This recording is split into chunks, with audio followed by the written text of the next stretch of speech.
자, 이번에는 25년 2회 전기기사 및 전기공사 기사 필기 CBT에 있어서 전력공학 20문항을 살펴보도록 하겠습니다.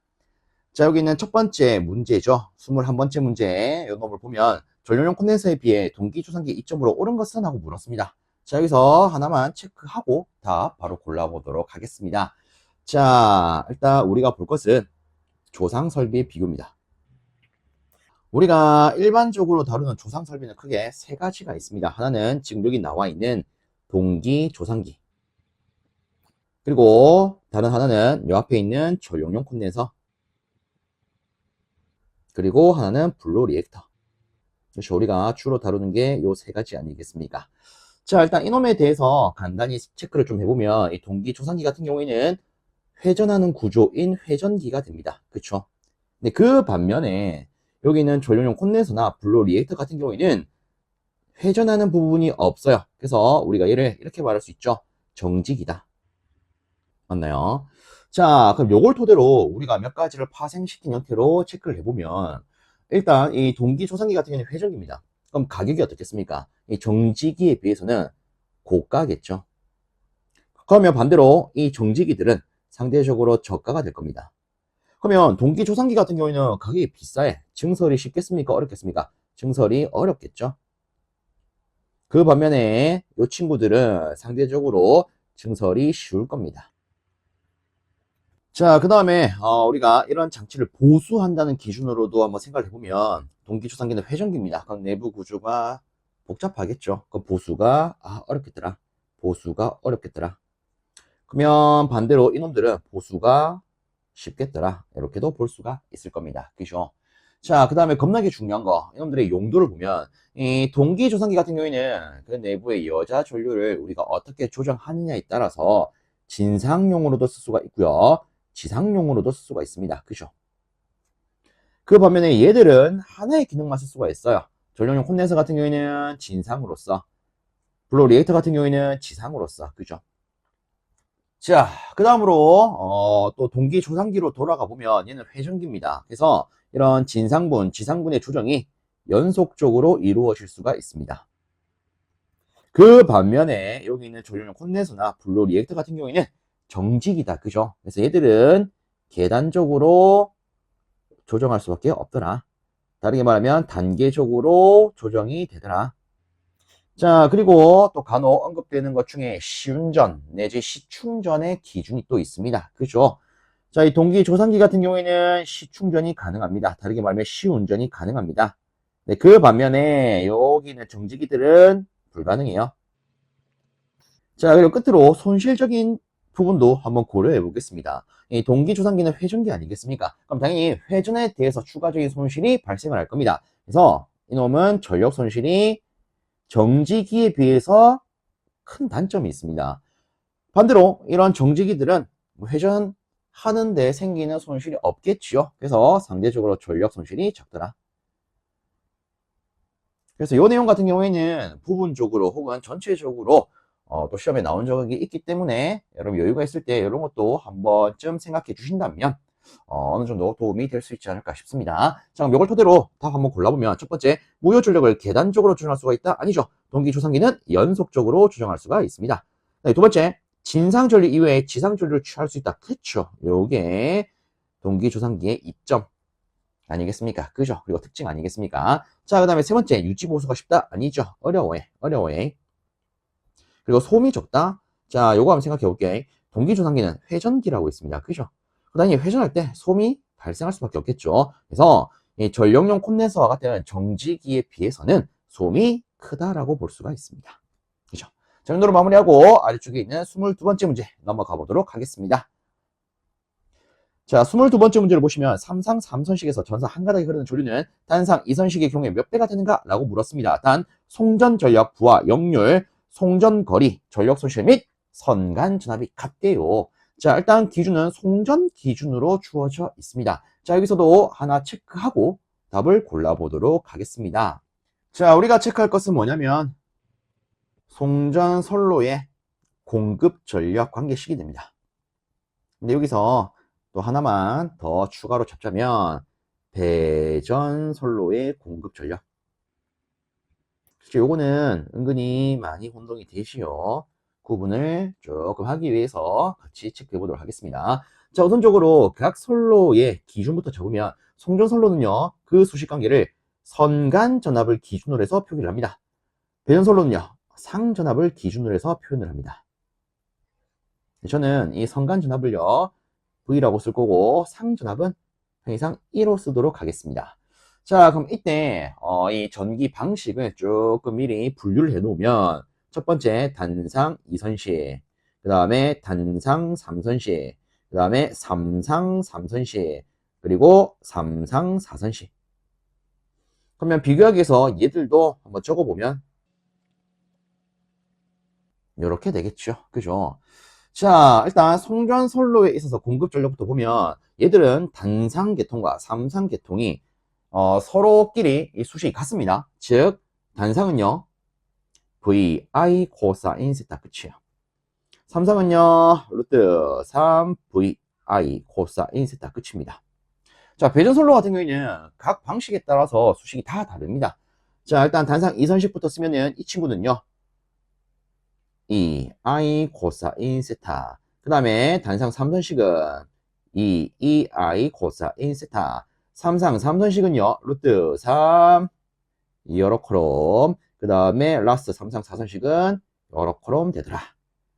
그래서 어떤 기준이냐에 따라서 각 방식에 따른 공급 전력의 수식이 이렇게 차이가 난다는 건 여러분들이 조금 잡고 계시는 게 좋습니다. 근데 지금은 이 송전 기준으로 줬기 때문에 우리가 요걸 가지고 해석할 수 있겠다. 그죠? 자, 그럼 다시 지문으로 돌아가서 지금 우리가 골라야 되는 것은 삼상 3선식에 흐르는 전류는 단상 2선식 경우에 몇 배이냐 이거 아니겠습니까? 그죠? 그죠? 그러면 저는 이렇게 잡을게요. 일단 요 수식에서 이 전류가 뭡니까?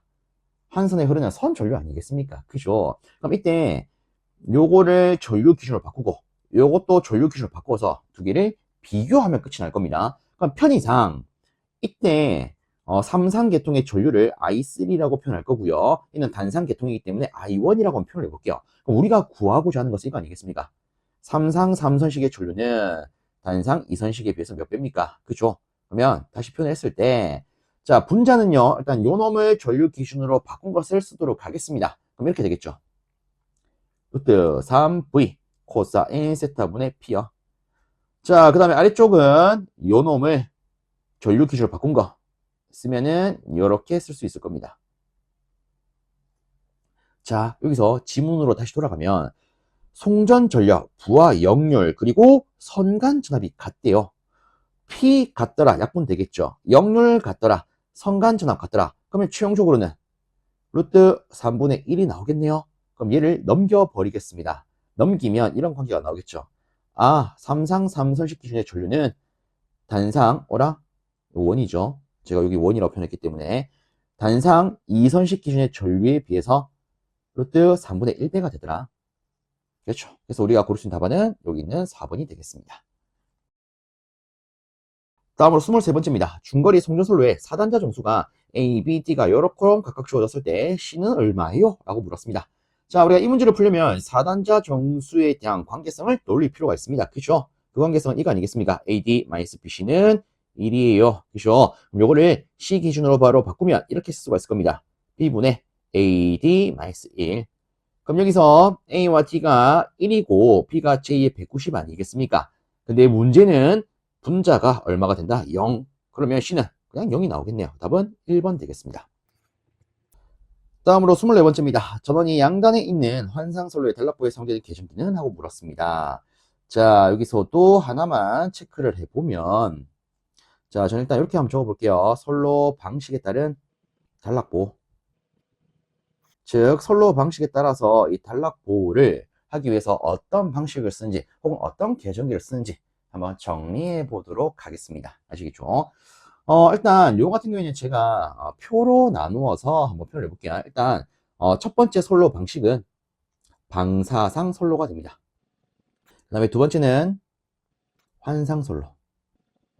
자, 그래서 표를 조금 나누어 보면, 자, 이렇게 한번 나누어 볼게요. 자, 그리고 왼쪽은 이렇게 적어 보도록 하겠습니다. 전원이 한 단에 있는 경우, 그 다음에 두 번째는 전원이 양단에 있는 경우, 혹은 양단 이상에 있는 경우.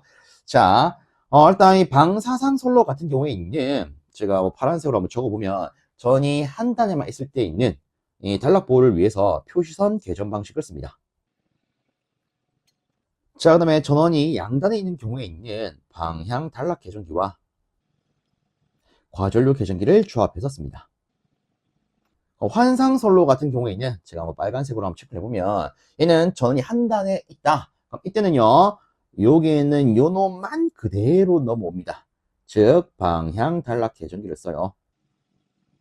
그 다음에 전원이 양단 이상에 있는 경우에 있는 방향 거리 개전기를 씁니다. 그래서 환상선로 같은 경우에는요, 어떤 형태로 전원이 있냐에 따라 다 일단 방향 개전기를 쓰는데, 한 단에 있으면 단락 개전기, 양단 이상 있으면 거리 개전기 쓴다. 요거 구분하는 게 좀 좋지 않나 싶어요. 특히나 이 문제 같은 경우에는 어떤 문제, 소문제, 정확하게는 어떤 문제에 대한 선지로 언급되는 경우도 있고, 이런 식으로 단독으로 구성되는 경우도 있습니다. 그래서 요 같은 경우에는 앞에서 관도 문제로서도 몇 번 출제된 거기 때문에 여러분들이 이런 것도 있구나 잡아 놓으시면 좋지 않나 이렇게 생각합니다.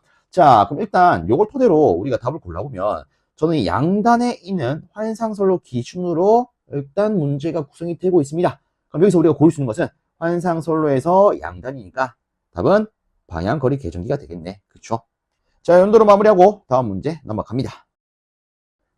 다음으로 25번째, 전선의 표피효과에 대한 설명을 알맞은 것은 하고 물었습니다. 자, 그러면 여기서도 하나 생각을 하고 넘어가는 게 좋겠죠. 자, 우선적으로 이 표피효과에 대해서 간단히 한번 돌려보면, 요 놈은요, 여기에 전선의 단면이 있다라고 했을 때, 이 단면에 흐르는 전류가 이 표피에 가까이 몰려서 흐르는 것을 의미를 합니다. 이런 식으로, 그죠? 이게 표피 효과 아니겠습니까? 근데 우리가 이 표피 효과를 따질 때는 하나 더 고려를 해야 됩니다. 이 전선에 흐르는 전류의 적용 두께, 그죠? 이놈을 우리가 표피 두께라고 불러요. 다르게는 침투 깊이라고 부릅니다. 저는 얘를 델타라고 일단 쓸게요. 자, 그리고 여기 주어진 4개의 선지를 보시면 싹 다 표피 효과는 어떤 경우에 커진다. 커지는 기준으로 주어진 걸 볼 수가 있습니다. 그럼 저도 이 기준으로 한번 해석을 해볼게요. 자, 여기 표피 효과가 커진다라고 하는 것은 표피 두께는 어떻게 되는 걸 의미합니까?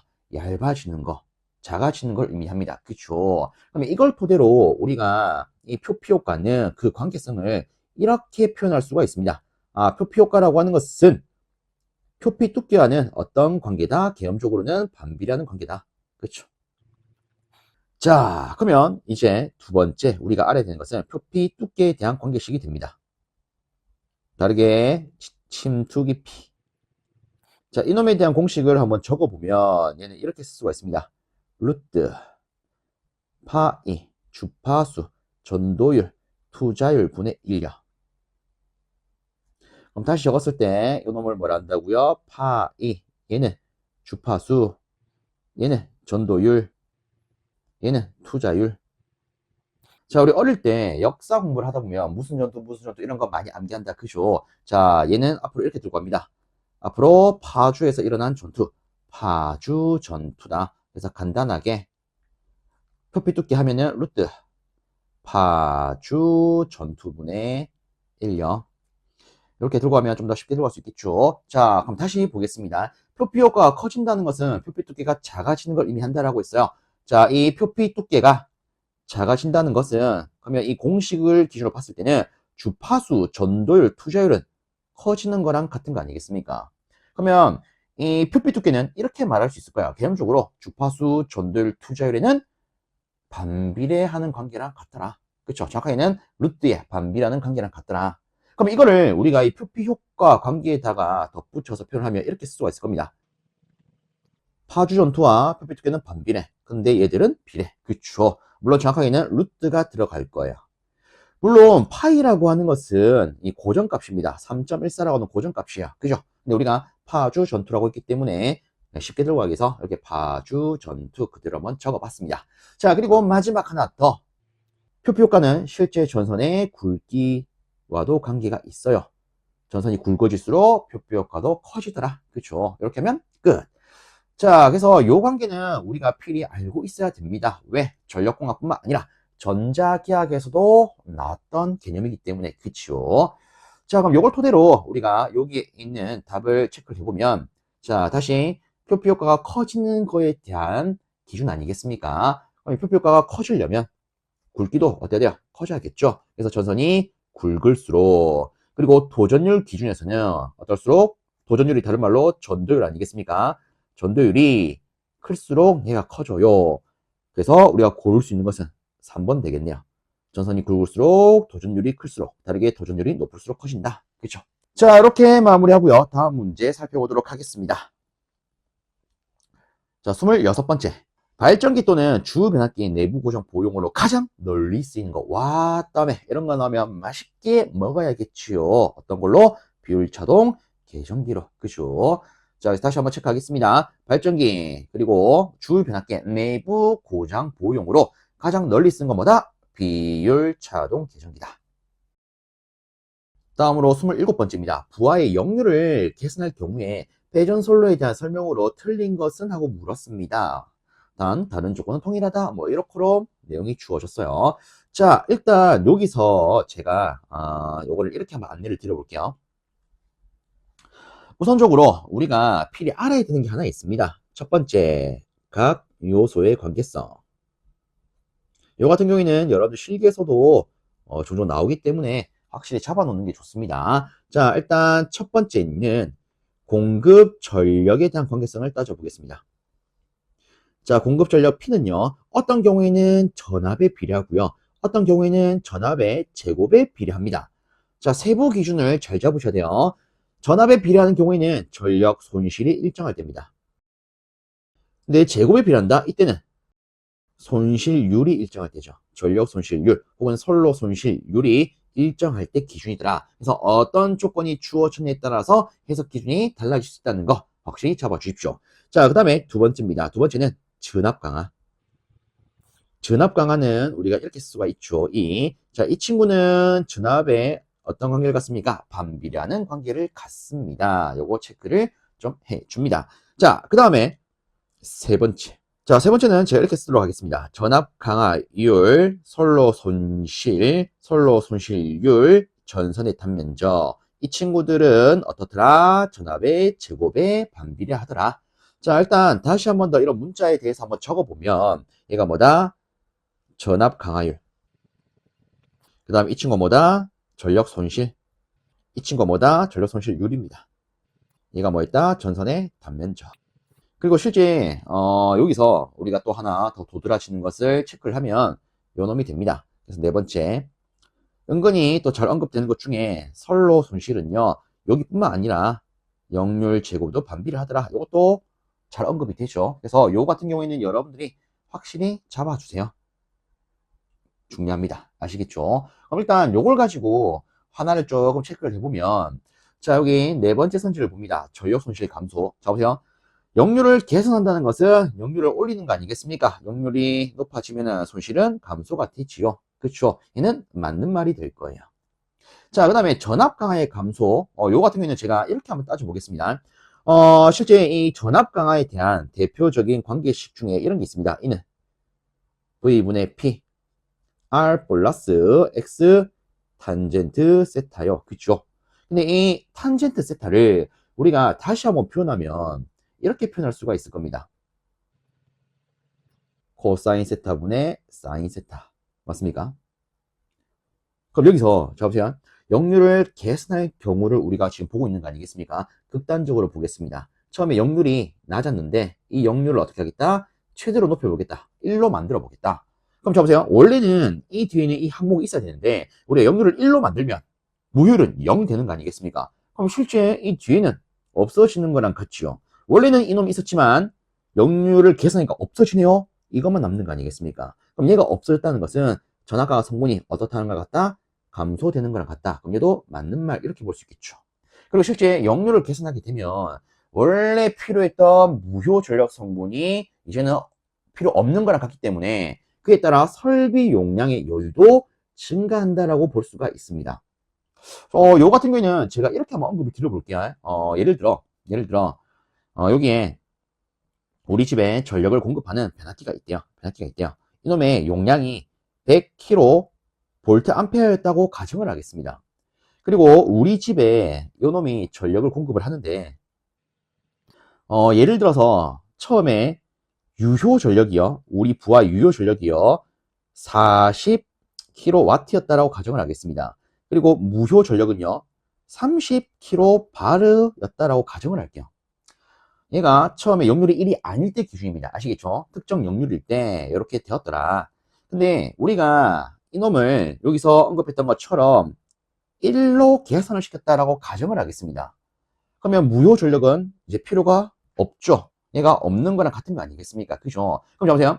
우리가 역률 계산하기 전이라면, 자, 전으로 다시 조금 돌아가겠습니다. 전이라면, 무효 전력도 있기 때문에, 이때, 우리 부하에서 필요한 전체 피상 전력을 계산을 하면, 50kVA가 됩니다. 그럼 이 경우에는 우리 집에 50kVA만큼의 전력을 보내요. 맞습니까? 근데 역률 1로 계산을 하게 되면 얘가 사라지죠.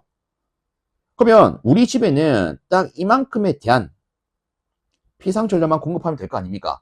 왜? 역률이 1이기 때문에 얘를 그대로 이렇게 전환해서 쓸 수 있겠죠. 그럼 이제는 40kVA만 필요해요. 그럼 이걸 가지고 우리가 어떻게 해석할 수 있냐면, 자, 보세요. 처음에 역률 개선 전, 자, 얘가 개선 전 아닙니까? 개선 전에는 이 변압기가 우리 집에 50만큼 공급하고 있기 때문에 이놈에 대한 여유는 50kVA가 됩니다. 근데 역률을 개선하고 나니까 부하에는 40kVA만 필요해요. 그러면 실제 이 변압기의 여유는 60kVA가 되겠죠. 아, 이 설비 용량의 여유가 어떻게 되었다? 증가했다. 그래서 이게 요 말이 되는 거죠. 이해되셨나요? 자, 근데 세 번째, 역률을 계산할 경우에 선로 전류는 증가되는 게 아니라 실제 감소가 됩니다. 자, 요거에 대해서도 제가 개념적으로 한번 안내를 드려보자면, 자, 이렇게 한번 안내를 드려볼게요. 예를 들어 여기 우리 집에 유도성 부하가 있대요. 유도성 부하. 자, 제가 요거를 조금 극단적인 예시를 들 건데 이렇게 한번 들어보겠습니다. 우리 집에 있는 어떤 부하건 간에 밑면이나 옆면을 보시면 전격 규격지가 있습니다. 이렇게 해서 전격 규격지가 있어요.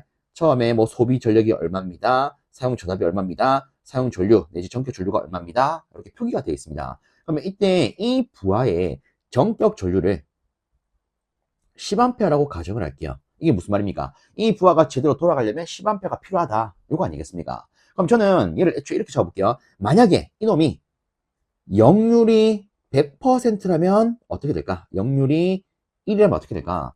그러면 이 말은 들어온 전기를 유하게, 100% 유하게 쓴다라는 거기 때문에 실제 우리 집에 10A의 전류만 들어오면 될 겁니다. 얘가 들어오면 100% 그대로 쓸 거니까. 맞습니까? 근데 만약에 역률이 0.8로 떨어졌대요. 그럼 이건 무슨 말이에요? 10A가 들어오더라도 80%, 즉 8A만 쓸 수 있다 이거 아니겠습니까? 그러면 실제 이 부하는 제대로 돌아갈 수 있다 없다? 돌아갈 수 없게 될 겁니다. 맞습니까? 그러면 얘가 제대로 돌아가려면 어쨌든 여기에는 실적으로 10A가 유효하게 작용을 해야 되기 때문에 여기 공급되는 전류값이 오히려 커져야 될 필요가 있습니다. 예를 들어 이놈이 12.5A라고 가정을 하겠습니다. 그럼 이 기준에서 우리가 80%를 산출하면은 이놈은 10A가 돼요. 즉 제대로 부하가 돌아가려면 실제로는 선로 전류값이 어떻게 된다? 커져야 된다. 근데 이제 반대로 돌아갑니다. 다시 역률을 개선을 시켰어요. 이렇게 역률을 높였습니다. 그러면 전류는 12.5가 아니라 10A만 들어도 되잖아요. 그죠? 그래서 역률을 개선하면 선로의 전류는 어떻다고요? 감소가 된다고요. 이해되셨나요? 그래서 제가 이렇게 한번 개념적으로 안내를 드려봤습니다. 답은 3번이라는 거. 자, 다음으로 28번째입니다. 화력발전소의 위치를 선정할 때 고려하지 않아도 되는 것은? 하고 물었습니다.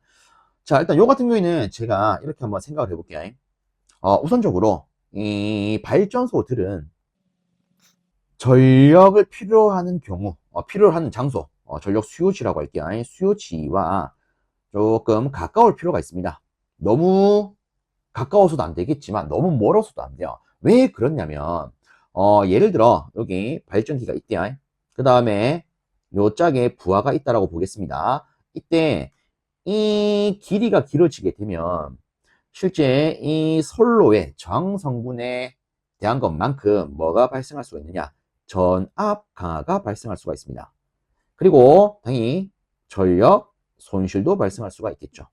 그래서 이런 것 때문에 이 공급되는 거리 자체는 너무 길어서도 안 되고요. 적당할 필요가 있습니다. 그래서 이 거리를 좀 고려를 해야 된다. 그리고 이 발전소가 돌아가려면 여기에 필요한 연료가 있을 겁니다. 맞습니까? 연료의 공급은 당연히 쉬워야겠죠. 그렇죠? 그리고 저장도 쉬워야 될 겁니다. 맞습니까? 자, 그리고 이 발전기 같은 경우에는 가동을 하게 되면 내부에 많은 열이 발생을 합니다. 그럼 이때 요놈을 식혀줄 냉각을 또 고려를 해야겠죠. 맞습니까? 보통 우리가 냉각하면 쉽게 생각할 수 있는 게, 냉각수, 물, 이런 게 있습니다. 그래서 실질적으로 이런 화력 발전소나 원자력 발전소 같은 경우에는 이 냉매를 많이 확보하기 위해서 보통 어디에 시설을 하느냐? 해안가 주변에 시설을 합니다. 해안가 주위에는 물이 많으니까 그죠. 그래서 뭐 이런 냉각 매체를 확보할 수 있는 기준도 실제로는 고려가 되어야 합니다. 자, 일단 제가 뭐 이렇게 간단히 한번 드려봤는데, 여기 주어져 있는 선지를 가지고 또 한번 보겠습니다. 자, 보면 첫 번째, 전력 수요지에 가까울 것. 그쵸? 너무 가까워서는 안 되겠지만, 어느 정도는 가까워야 된다. 그쵸? 자, 그 다음에 두 번째, 바람이 불지 않도록 산으로 둘러싸여 있어야 한다. 실제, 이런 발전기 같은 경우에는 어쨌든, 어떤 건물 안에 들어가 있지 않습니까? 그쵸? 그렇기 때문에 실질적으로 뭐 바람과는 크게 뭐 영향이 없습니다. 그리고 이 산에 들어가면 뭐 산으로 둘러싸여 있다는 것은 어쨌든 내륙 지방 아니겠습니까? 그죠? 그러면 실질적으로 얘를 식히기 위한 냉각 매체를 확보하는 게 해안가 지방보다 어려울 수가 있습니다. 그래서 이런 거를 고려했을 때는 얘는 고려할 필요가 없는 사항이 된다. 그죠? 네, 답은 2번이 됩니다. 그다음에 세 번째를 보시면 값비싸고 풍부한 용수와 냉각수를 얻을 수 있을까? 그래서 보통 화력이나 원자력 발전소는 어디에 시설합니까? 해안가 가까이. 그죠? 자, 그 다음에 네 번째, 연료의 운반과 저장이 편리하면. 그쵸? 이런 거 편리하겠죠. 그리고 집안이 견고할 것. 다르게 집안이 튼튼할 것. 이건 조금만 생각하면 당연한 겁니다. 아니, 발전소를 지었는데 집안이 많이 흔들린대요. 불안정하대요. 그러면 만약에 이 집안의 문제로 인해서 발전소가 무너진다? 끝장나겠죠. 아이고, 이거는 좀 그렇다. 그죠? 그래서 이거는 당연히 고려가 되어야 된다. 그렇죠? 그래서 답은 2번이 되겠더라. 참고로 봐주시고 넘어가 보도록 하겠습니다. 자, 다음으로 29번째입니다. 수력발전소에 사용되는 다음의 숫자 중 특유속도가 가장 낮은 것은? 하고 물었습니다. 자, 여기서도 간단히 짚고 넘어가면 일단 저는 이렇게 한번 적어보도록 하겠습니다.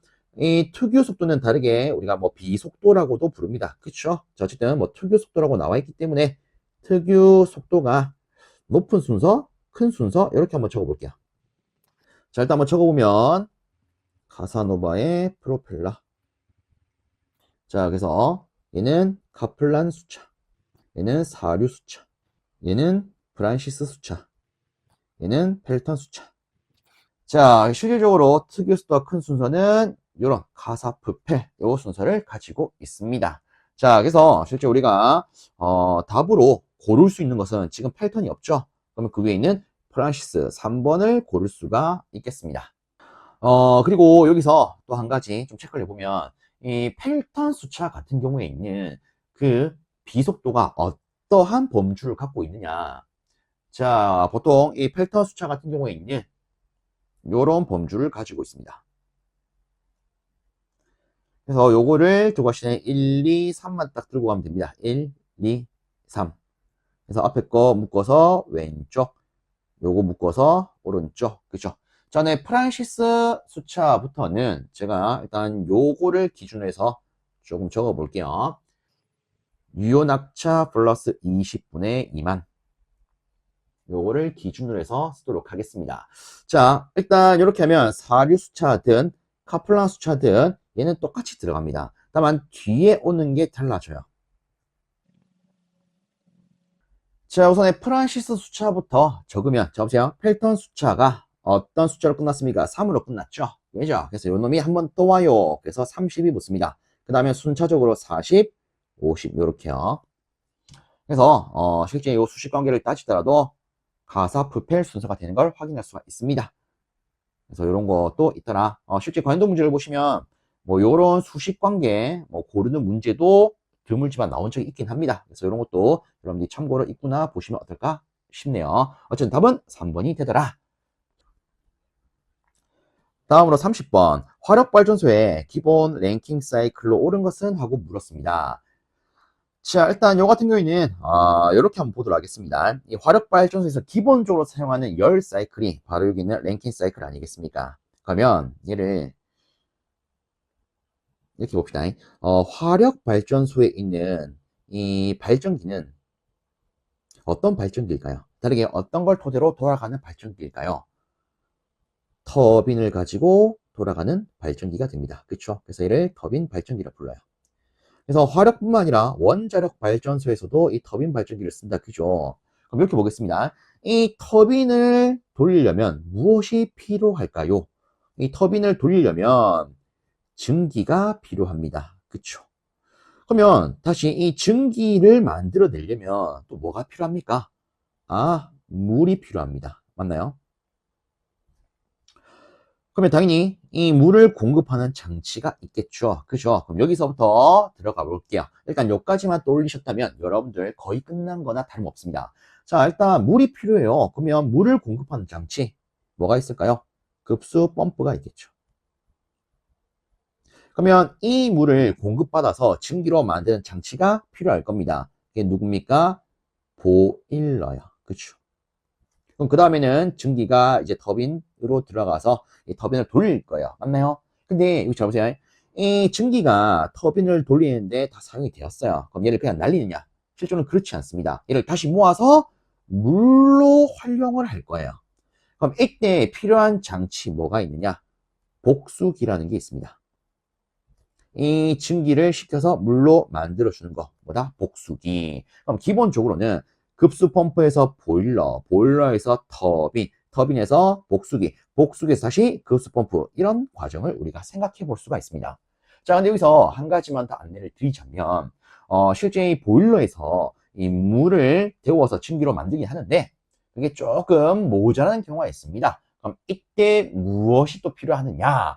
열을 과하게 줄 수 있는 장치, 혹은 다르게 과열층기로 만드는 장치, 과열기라는 게 필요합니다. 그래서 실제 보일러 타면은 과열기가 나옵니다.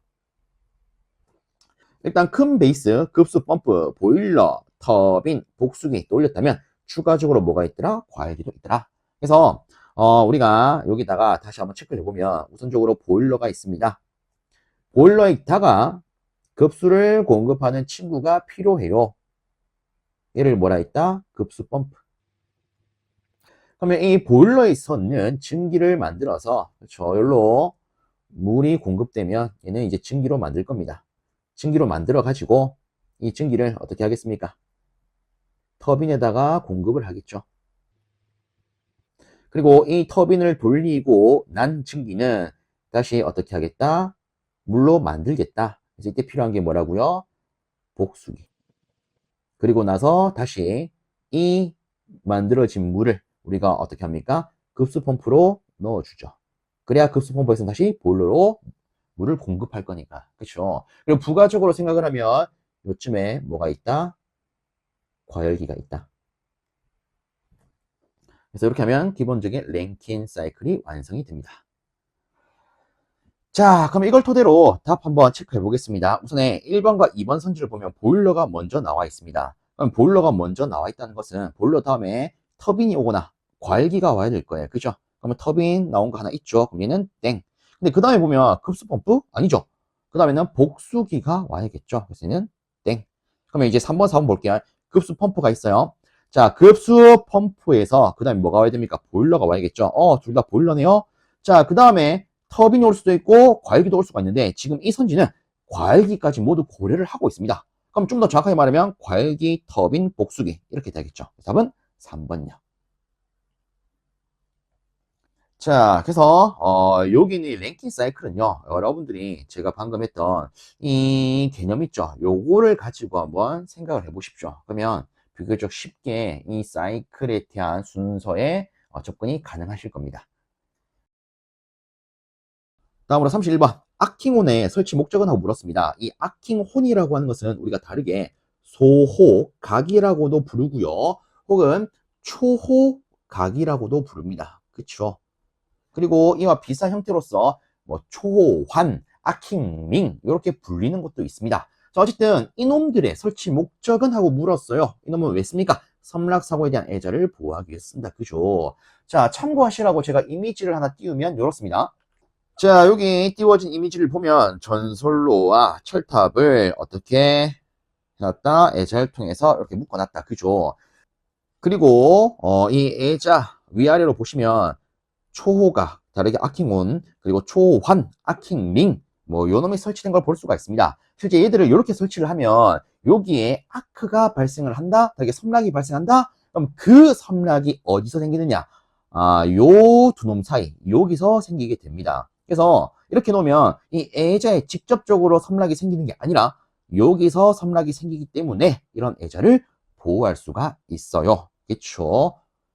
자, 그래서 이 아킹혼이나 아킹링, 기타 다른 이름으로 불리는 이놈들은 뭘 위해서 쓴다? 선락사고에 의한 애자를 보호하기 위해 쓴다. 자, 이 정도로 마무리하고 다음 문제 살펴보겠습니다. 다음으로 32번입니다. 직류 송전 방식에 비하여 교류 송전 방식의 가장 큰 이점은 하고 물었습니다. 자, 여기 주어진 선지를 가지고 바로 보면 첫 번째, 솔로 리액턴스에 의한 전압가가 없으므로 장거리 송전에 유리하다. 자, 일단 리액턴스에 의한 전압가가 없다는 것은 얘는 누구에 대한 겁니까? 교류 송전 방식이 아니라 직류 송전 방식에 대한 거다. 그죠? 그래서 얘는 틀린 거. 두 번째, 변압이 쉬워 고압 송전에 유리하다. 그쵸? 답은 2번이죠. 실제 직류 송전 방식은 변압이 어떻습니까? 어렵지요. 그렇죠. 그리고 나머지 보면 세 번째, 같은 절연에서 송전 전력이 크게 된다? 아니죠. 같은 절연이라면 실제 송전 전력을 크게 할 수 있는 건 직류 방식이 됩니다. 교류는 조금 작아져야 되죠. 그렇죠. 자, 그 다음에 네 번째, 지중 송전의 경우 충전 전류와 유전 채손을 고려하지 않아도 된다. 실제 얘도 직류 송전 방식에 대한 게 되겠습니다. 다음으로 33번, 송전솔로에서 이상전압이 가장 크게 발생하기 쉬운 경우는? 하고 물었습니다. 그렇죠. 자, 이 같은 경우에는 시험에 은근히 잘 나옵니다. 이상전압이 가장 크게 발생하기 쉬운 경우는 무브와 충전솔로를 계로할 때 아니겠습니까? 그죠? 그래서 답은 무브와 송전솔로를 계로하는 경우가 된다. 그리고 뭐 한 가지 더 생각을 하면 이때 이놈의 이상전압은 상규 대지전압의 몇 배 정도가 됩니까? 4배 정도가 됩니다. 그죠? 상규 대지전압의 4배 정도가 됩니다. 이것도 시험에 나온 적이 있기 때문에 한번 언급을 드려봅니다. 요거 고르는 게 나온 적이 있어요. 자, 그럼 이때 요런 이상전압을 억제하기 위해서 우리가 무엇을 또 쓸 수 있습니까? 뭐 개폐 저항기라거나 혹은 서지 흡수기 뭐 이런 것들을 또 고려할 수가 있죠. 그렇죠. 얘를 설치하면 이런 이상전압을 억제할 수 있다. 다르게 뭐 이때 발생하는 이상전압을 우리가 개폐 서지라고 하죠. 그렇죠. 이런 경우에 발생하는 서지 요 놈을 억제할 때는 이런 장치를 쓸 수가 있습니다. 이런 것도 한번 생각을 해주시면 좋지 않을까 싶습니다. 자, 그 다음에 또 한 개 더 체크를 하면 실제 이런 것도 있죠. 무브와 송전솔로를 개로 한다. 다르게 뭐 차단한다. 그럼 이때 뭐가 발생하기 쉽습니까? 재점호가 발생하기 쉽죠. 그렇죠. 그래서 뭐 이런 것도 나온 적이 있습니다. 이 재점호가 발생하기 쉬운 회로는 어떤 회로입니까? 진상요. 그렇죠. 진상회로. 그래서 그 우리 뭐 남자분들이라면 일반적으로 알고 계실 거예요. 우리가 군대에 가면은 점호를 합니다. 그죠? 그죠? 근데 점호를 할 때 예를 들어 신병이 점호 때 계속 실수를 한대요. 그럼 계속 이 당직 상관이 다시 하라고 재점호 이렇게 말하겠죠. 그럼 계속 실수를 하면 보통 이제 고참들은 뭐라 합니까? 저 진상 새끼 이렇게 말한다. 그죠? 그래서 재점호하면은 점호를 계속하면은 진상이 된다. 이런 식으로 생각하시면 쉽게 들어갈 수 있지 않을까 싶습니다. 자, 다음으로 아래쪽에 있는 34번 한번 볼게요. 자, 보시면 22,900V, 즉 22.9kV Y 결선된 자가용 수전 설비의 계기용 변압기의 2차 측 정격은 얼마예요? 라고 물었습니다. 이런 거 나오면 맛있게 먹어야 된다. 그죠? 계기용 변압기의 2차 측 정격은 얼마? 110V죠. 그렇죠. 한 가지 더, 변류기에 2차 측 정격 전류는 얼마입니까? 이런 것도 알고 계셔야 됩니다. 얘는 얼마요? 5A요. 그렇죠. 그래서 이런 거 같은 경우에는 실제 나중에 여러분들 실기에서도 활용이 되기 때문에 확실히 잡아 주십시오. 그리고 기기에서도 간혹 나온다. 그죠? 다음으로 35번입니다. 다음 중 송전계통의 절연 협조에 있어서 절연 레벨이 가장 낮은 기기는 하고 물었습니다. 자, 일단 요거를 이렇게 한번 체크를 해보도록 하겠습니다. 충격 절연 강도가 낮은 순서, 즉 절연 레벨이 낮은 순서. 자, 일단 한번 적어보면 제일 첫 번째는 누가 와야 됩니까? 휘레기야. 그쵸? 자, 그 다음에는 변압기. 그 다음에는 기기 부싱. 그 다음에는 결합 콘덴서. 그 다음에는 솔로 애자가 온다. 그죠? 그래서 요 같은 경우에는 우리가 앞 글자 그대로 따면은 피, 변기, 결선 이렇게 나옵니다. 그래서 피나는 변기, 결선. 그렇죠. 우리가 변기 결선하려면 빡시게 해야겠죠. 피나는 변기 결선 이렇게 그대로 들고 가십시오. 어쨌든 제일 잘한 것은 누가 된다? 휘레기가 된다. 끝나는 문제지요. 자, 이렇게 하고 아래쪽에 36번 바로 보도록 하겠습니다. 36번을 보시면 다음 그림과 같은 배전선이 있대요. 급전점, 여기 5점의 전압을 110V라 한다면, 자, 여기를 110V라 한다면, 시점, 여기의 전압은 얼마예요? 이렇게 물었습니다. 일단 선로 OA, AB, BC 간의 저항은 각각 0.25옴이고 부하율은 100%래요. 지금 요 간의 저항이 다 0.25옴이라고 주어졌습니다. 그쵸? 자, 실제 이런 유형의 문제는요, 여러분들이 좀 조심할 필요가 있습니다. 어떤 거냐면, 지금 문제 같은 경우에는 괜찮아요. 지금 문제는 크게 뭐 고려할 건 없는데, 보통 이와 비슷한 유형에서 이렇게 주어지는 경우가 있습니다. 단상 2선식 배전선이 있다. 그리고 나서 일선의 저항이 예를 들어 0.2다. 이렇게 주어지는 경우가 있습니다. 이때는 조심하셔야 돼요. 왜냐면 얘는 선이 몇 개야? 두 개 아니겠습니까? 그죠? 그럼 이렇게 주어졌다면 이 경로상의 전체 저항은요. 선이 두 개이기 때문에 0.4가 됩니다. 아시겠죠? 근데 지금 문제는 어떻습니까? 그런 언급 없이 그냥 OA, AB, BC 여기 간의 저항 자체를 줬어요. 그래서 이때는 그럴 필요가 없지만 혹시 여러분들 시험 들어갔을 때 이런 조건이 나온다. 그러면 일선 저항값 주어졌네. 그럼 전체 경로에 있어서는 두 배를 해야겠구나. 요거를 단디 기억을 해주세요. 확실히 기억을 해주세요. 아시겠죠? 자, 그럼 지금은 요거 필요 없으니까 지우도록 하겠습니다. 자, 그러면 저는 이렇게 한번 접근해 볼게요. 우선적으로 여기에 전압을 주어졌어요. 그러면 우리가 A점의 전압을 VA, B점의 전압을 VB, C점의 전압을 VC라고 합시다. 그럼 기본적으로 우리가 여기 VA부터 계산을 해보면 여기다가 요 중간에 발생하는 전압 강한을 뺨으로써 계산할 수가 있다. 그죠? 그러면 요거를 위에다가 이렇게 한번 표현을 해보겠습니다.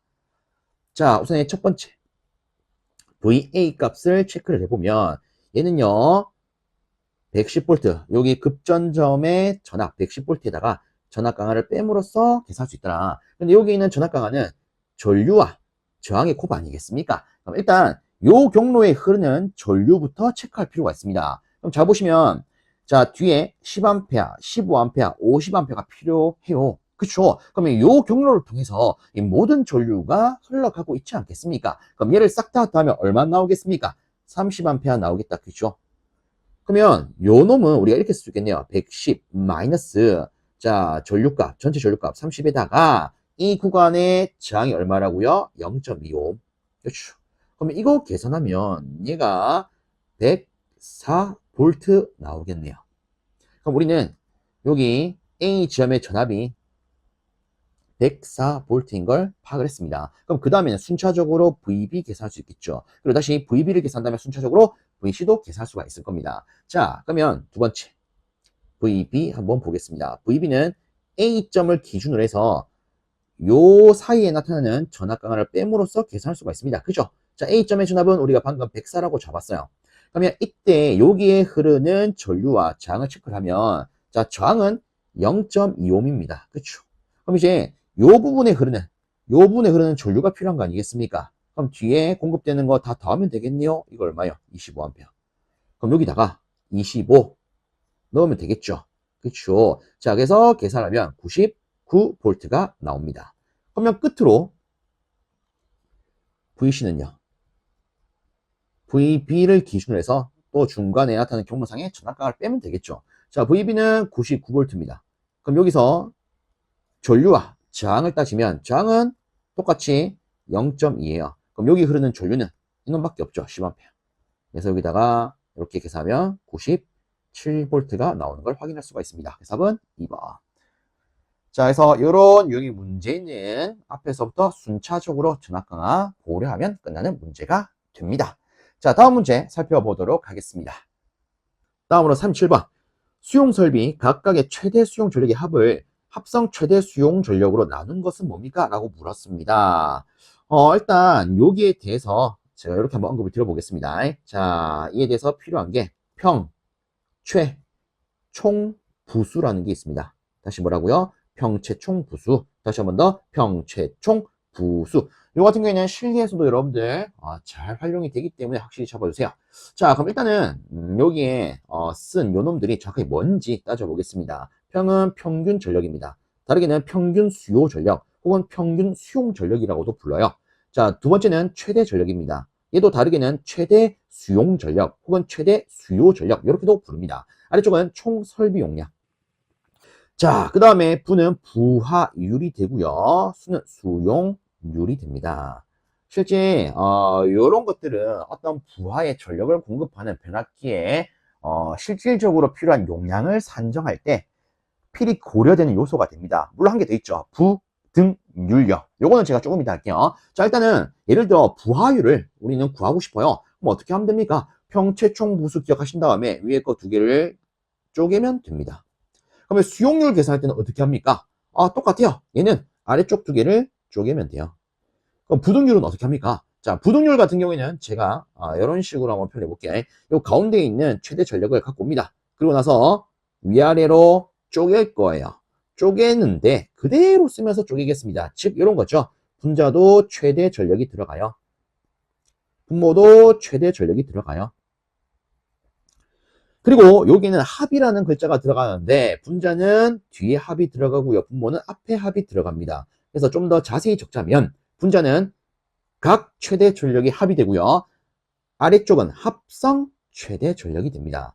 그럼 요거를 우리가 다 있으면 얘가 뭐가 된다? 부등률이 된다. 그렇죠? 그럼 자 보세요. 지금 지문에서 최대 수용 전력의 합을 합성 최대 수용 전력으로 나누었대요. 최대 전력의 합을 합성 최대 전력으로 나누었대요. 그럼 누굽니까? 바로 부등률이죠. 그죠? 그리고 한 가지만 더 체크를 하면 여기 있는 부하율과 수용률은요. 우리가 기본적으로 퍼센테이지로 표현할 수가 있습니다. 근데 부등률은 퍼센테이지로 표현할 수 있다 없다? 없어요. 그리고 부등률은 기본적으로 1보다 크더라. 뭐 이런 것도 여러분들이 체크해 놓으시면 도움이 되지 않을까 싶습니다. 다음으로 아래쪽에 38번입니다. 송전단 전압이 66kV, 수전단 전압이 60kV인 송전솔로에서 수전단에 부하를 끄는 경우에 수전단 전압이 이렇게 되었다면 전압 변동률은 어찌 됩니까? 라고 물었습니다. 자, 여기서 여러분들이 구분하셔야 되는 게 있습니다. 첫 번째, 전압 강하율.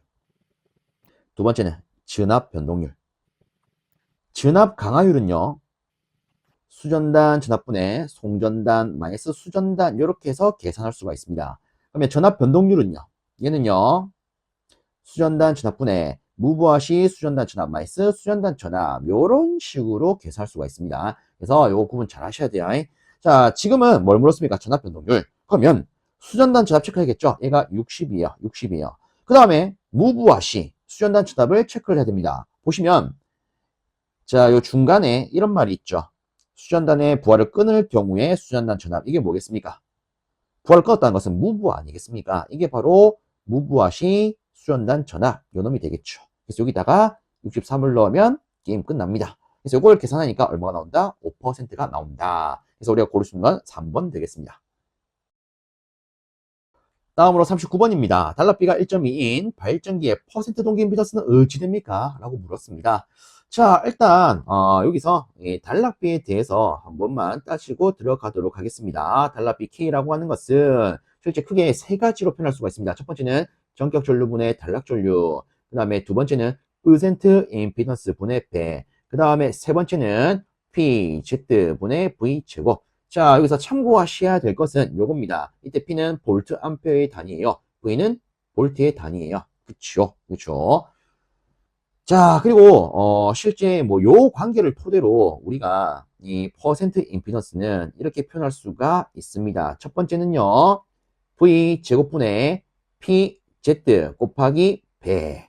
그 다음에 두 번째는요, 10V 제곱분의 PZ. 자, 일단 수식은 실제 이렇게 두 가지로 표현할 수 있는데 형태가 달라 보인다. 그죠? 요거 구분 잘 하셔야 돼요. 위의 수식 같은 경우에 있는 이놈의 단위가 볼트 암페어, 이놈이 볼트 단위를 갖습니다. 아래쪽은요, 이놈이 킬로볼트 암페어, 이 친구는 킬로볼트의 단위를 갖습니다. 그래서 실제 우리가 뭐 어떤 조건이 주어졌냐에 따라서 이놈을 가지고도 이놈을 가지고 계산할 수 있고요. 결과는 똑같이 나옵니다. 다만 적용할 때 단위가 다르다는 거, 요것만 구분해 주시면 될 것 같습니다. 근데 지금은 뭐 요걸 활용하는 건 아니죠. 단락비가 언급되어 있으니까 단락비를 활용하면 됩니다. 그죠? 그러면 여기서는 제가 요 관계를 가지고 바로 체크하도록 하겠습니다. 요거를 뽑아가지고 우리가 이 퍼센트 임피던스에 대한 수식으로 바꾼다면 얘는 K분의 100이 될 거예요. 그러면 이때 K가 지금 1.2 아니겠습니까? 그럼 계산하면 얼마 나오겠습니까? 83% 나오겠다. 그죠? 그죠? 답은 2번 되겠더라. 다음으로 40번입니다. 발전 용량이 9,800kW인 수력 발전소 최대 사용 수량이 10m 삼승 per second 때 유효 낙차는 어찌 됩니까? 라고 물었습니다. 그러면 이때 필요한 게 이 수력 발전소의 출력 관계식이 됩니다. 그쵸? P는 9.8 QH. 자, 그리고 실제 정확하게는 뭐 효율, 이타도 들어가겠지만 지금 이 지문에서는 효율의 언급이 없습니다. 그럼 얘는 1로 취급할 수 있겠죠. 그러면 끝이에요. 그럼 이때 우리한테 필요한 것은 유효 낙차 H입니다. 그럼 나머지를 이항을 하면 9.8 Q분의 P가 되고요. 이때 P값 자체가 9,800. 여기서 여러분들 하나 조심하셔야 되는 것은 이 수식 자체에서 이 Q의 단위가 뭡니까? 미터 삼승 per second. H는 미터. 이 친구는 킬로와트의 단위를 갖고 있습니다. 그럼 요거는 9,800 그대로 쓰면 되겠죠. 자, 그 다음에 아래쪽에 요 놈은 10을 넣어줍니다. 그러면 계산했을 때 100m라는 값이 나오겠네요. 답은 1번 되겠습니다. 자, 이렇게 하면은 일단은 이 전력공학의 20문항의 풀이가 끝이 나게 됩니다. 이 영상이 앞으로 시험을 준비하시는 많은 분들께 조금이라도 도움이 되었으면 좋겠습니다. 여러분들 수고 많으셨습니다.